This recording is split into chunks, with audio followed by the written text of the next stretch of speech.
अन्नपूर्णा उच्च माध्यमिक विद्यालय यूट्यूब के चैनल पर आपका स्वागत है। मैं नितेश अग्रवाल। आज हम पढ़ेंगे कैलेंडर परीक्षण। कैलेंडर परीक्षण में हम सबसे पहले टॉपिक लेने जा रहे हैं, वो है किसी भी दिनांक का वार ज्ञात करना।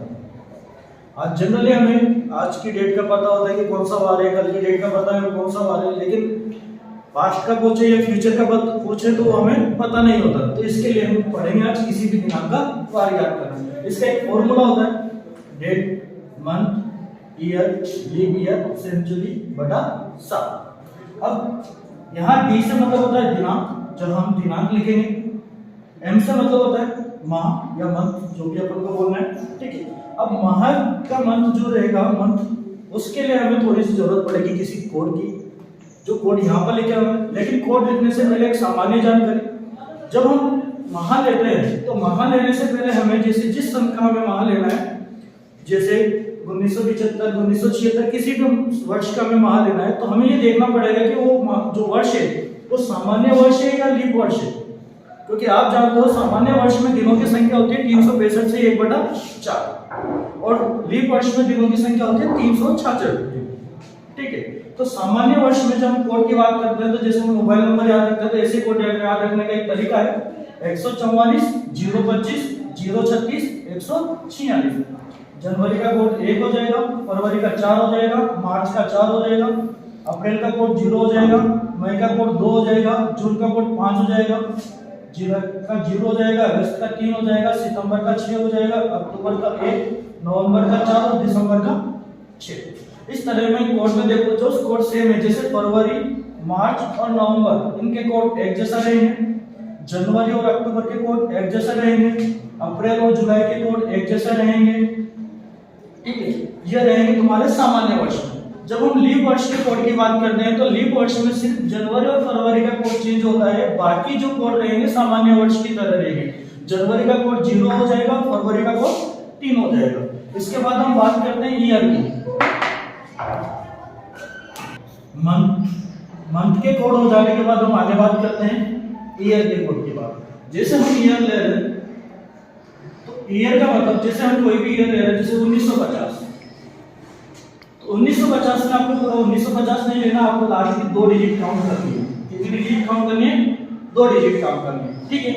इसके बाद हम बात करेंगे लीप ईयर की। इसकी बात करेंगे हम लीप ईयर। लीप ईयर की संख्या, जो ईयर आपने लास्ट की 2 डिजिट लिया है, इसमें लीप ईयर की संख्या कितनी है? जैसे एक तरह से 50 है, लीप ईयर हम कैसे निकालते हैं? उसमें 4 से डिवाइडेड कर देते हैं। तो जैसे कितनी बार डिवाइडेड हो रहा है? 12 बार। 8 × 48 तो पूरा कितनी बार डिवाइडेड हो रहा है? 12 बार। तो हम लीप ईयर की संख्या इसमें कितने रहेंगे? 12। जैसे हम कोई भी सन ले लेते हैं, जैसे 1952 में ईयर की संख्या कितनी? ईयर कौन है? 52, लास्ट 2 डिजिट। अब इसमें जब हम 12 का ईयर लीप ईयर निकालेंगे तो हम डिवाइडेड करेंगे 4 से, तो पूरे कितनी बार डिवाइडेड हो रहा है? 13 बार। तो ये हमारे लीप ईयर की संख्या होती है। 1950 लिया तो 50 लास्ट का 2 डिजिट, उसमें 4 से डिवाइडेड किया तो 4 कितनी बार पूरी बार भाग जा रहा है? वो हमारे लीप ईयर की संख्या हो जाएगी। इसके बाद हम बात करते हैं आगे सेंचुरी की, शताब्दी की। कौन सी शताब्दी? जैसे एक एग्जांपल लेके चलो, 16वीं शताब्दी हो गई, 17वीं शताब्दी हो गई, 18वीं शताब्दी हो गई, 19वीं शताब्दी हो गई। जैसे 4-4 का भाग देते हैं, तो यहां पर देखेंगे शेषफल कितने निकल के आते हैं। जैसे इसका इतना शेषफल कितना निकल के आएगा? स्टार्ट। सॉरी, यहां पर लीप ईयर की जिसकी नहीं एबी हो जाएगा। हाँ, अब बात करें हम शताब्दी के कोड की, तो शताब्दी के कोड में जैसे 16वीं शताब्दी होगी, 17वीं हो गई, 18वीं हो गई, 19वीं शताब्दी हो गई, तो हम शताब्दी के अंदर 4 से डिवाइडेड करके देखेंगे। जितनी बार डिवाइडेड करेंगे तो शेषफल कितना निकल के आएगा वो हम उनके सामने लिख देंगे। जैसे 16वीं शताब्दी है, 16वीं शताब्दी में हम 4 का भाग दे रहे हैं तो शेषफल कितना बच रहा? 0। 17वीं शताब्दी है तो 17वीं शताब्दी में हम 4 का भाग देंगे तो शेषफल कितना बच जाएगा? यहाँ पर हम लिखेंगे शेषफल की संख्या। 18वीं शताब्दी लेंगे तो 18 में 4 का भाग देंगे तो कितना शेषफल बच जाएगा? 2। 19वीं शताब्दी लेंगे 4 का भाग देंगे तो शेषफल कितना बच जाएगा? 3। ऐसे ही जब हम 20वीं शताब्दी लेंगे 21, 22, 23 तो शेषफल यही निकल के आएंगे 0, 1, 2, 3। तो इनके जो कोड रहेंगे वो इस तरह से रहेंगे 6, 4, 2, 0। अगर शेषफल 0 बचता है तो उसका कोड 6 हो जाएगा, शेषफल 1 बचता है तो उसका कोड 4 हो जाएगा, शेषफल 2 बचता है तो उसका भी कोड 2 हो जाएगा, और शेषफल 3 बचता है तो उसका कोड 0 हो जाएगा। ठीक है, ये है हमारे शताब्दी के कोड आपको याद रखने हैं, एक तो मंथ में कोड याद रखना है, सेंचुरी में कोड याद रखना है।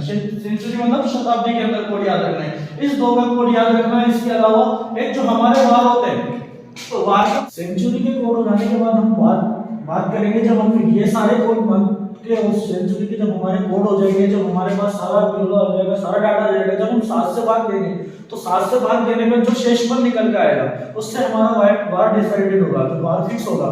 तो यहाँ वार फिक्स करने के लिए शनिवार का जो कोड रहेगा वो हमारा 0 रहेगा, रविवार का कोड 1 रहेगा, सोमवार का कोड 2 रहेगा, मंगलवार का 3 रहेगा, बुधवार का कोड 4 रहेगा, गुरुवार का कोड 5 रहेगा और शुक्रवार का कोड 6 रहेगा। ठीक है, इसके बाद हम एक एग्जांपल ले लेते हैं, जैसे कि 26 जनवरी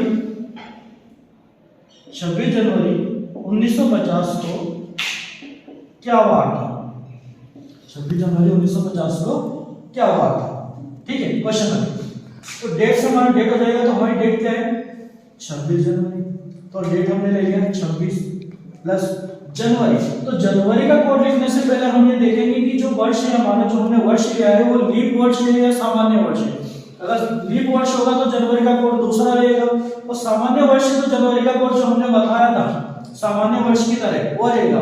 तो जनवरी जो हमारे वर्ष है वो है सामान्य वर्ष। कौन सा है? क्योंकि 4 से पूरी बार डिवाइडेड नहीं हो रहा, तो हम जो जनवरी का कोड लेंगे वो लेंगे 1। सामान्य वर्ष में जनवरी का कोड होता है हमारा 1। अब बात करते हैं ईयर की। जब हमने ईयर की बात करी थी तो मैंने बताया था कि जो ईयर रहेगा उसमें आपको लास्ट की 2 डिजिट लेनी है। कितनी डिजिट लेनी है? लास्ट की 2 डिजिट। तो लास्ट की 2 डिजिट आपके पास क्या है? 50। इसके बाद हम बात करेंगे लीप ईयर। जो हमने लास्ट की 2 डिजिट ली है इसमें लीप ईयर की संख्या कितनी? आपको शेषफल से ध्यान नहीं रखना है, आपको यह ध्यान रखना है कि ये कितने इसमें कितने लीप वर्ष आते हैं। जब हम 50 के अंदर 4 का भाग पूरी बार भाग देते हैं तो पूरी बार 12 बार भाग जाता है। कितनी बार भाग जाता है? 12 बार। इसके बाद हम बात करते हैं सेंचुरी की। इसकी बात करते हैं सेंचुरी। सेंचुरी आपके पास कौन सी है?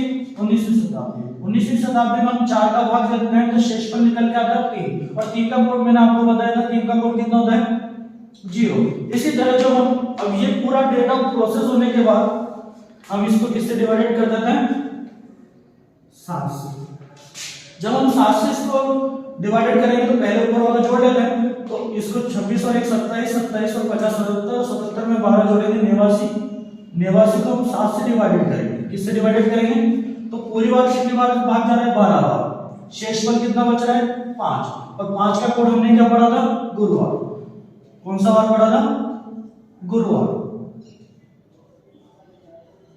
तो इस प्रकार 26 जनवरी 1950 को क्या वार होगा हमारा? गुरुवार। इस तरह आप कोई सी भी डेट का जो है वार याद कर सकते हैं। आप इसको फॉर्मूले को जो है कोड को निकाल कर आप ट्राई कर सकते हैं। ठीक है, अब मिलता है नेक्स्ट वीडियो के साथ। धन्यवाद।